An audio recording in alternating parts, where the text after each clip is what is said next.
welcome back to Wild Safe Farms. Grayson here, and today I'm going to be showing you hive configurations, and I'm going to be talking a little about the frame order in these hive configurations. And I'm going to be doing a small series on all these hive configurations, from 5-frame nucs, singles, double deeps, 5/5, and so many more that I'm going to be talking about throughout the next few weeks of these videos. And first, we're going to talk about the 5-frame nucleus, then the single, deep, hive body, and the frame configuration. First of all, we're going to be talking about this in spring, the frame order in the spring. This is not in the winter. We'll be talking about more winter and spring, summer, all that different kind of stuff. So in the spring, you're going to have your brood in the center, the 5/4 in the center, and then your frames on the outside right here. Your third frame in will probably have pollen, and then your 2 frames on the outside will just have all resources. So these 3 frames out here are just resources and nothing else. Pollen, I'm talking pollen, honey, nectar, anything. The frames inside will still have a little on the outside, so if you see on your frames a brood. So this is just for show. So your brood will usually try to expand like around here in the center is where the queen really likes to lay. The outside will have a lot of honey and nectar, bee bread, bee milks, depends what way you want to put in the cells. But that is basically what in spring these 10 singles are consisted of.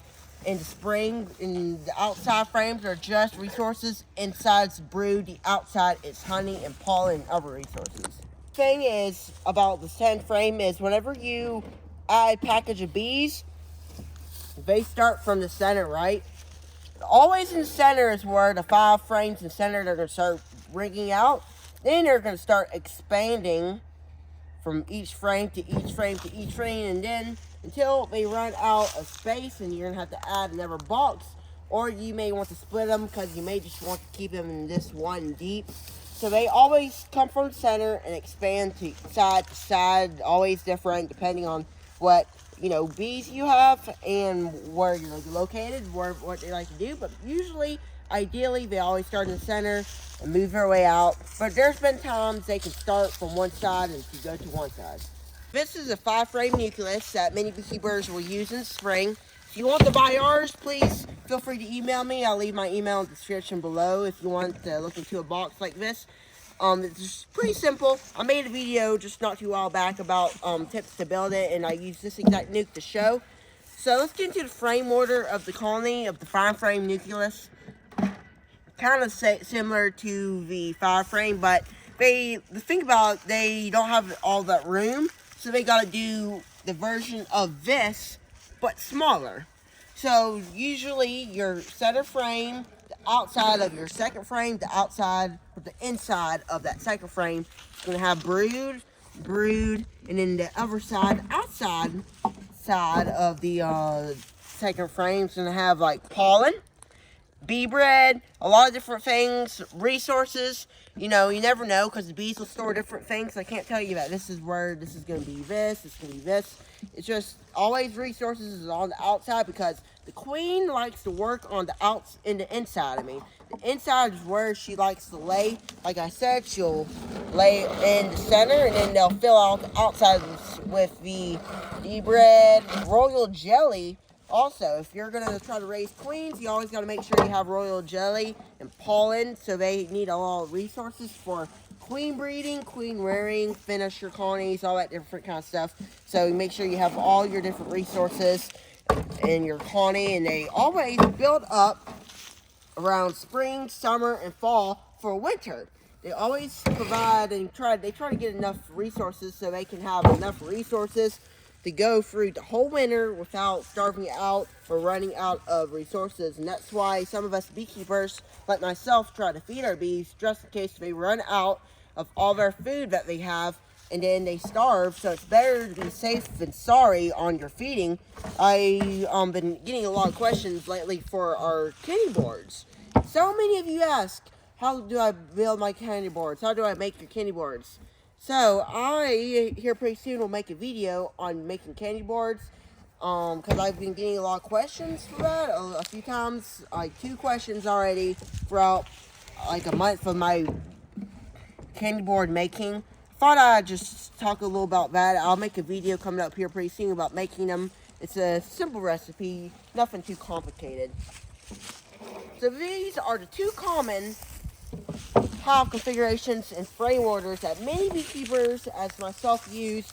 Right now I have 3 of these 10 singles. In my mind, they're really easy to manage because they're in one single deep. They're easy to feed, especially feeding. Put a candy board on them of some sort or put some food on them. It's so easy to manage them because they're consistent in just one deep.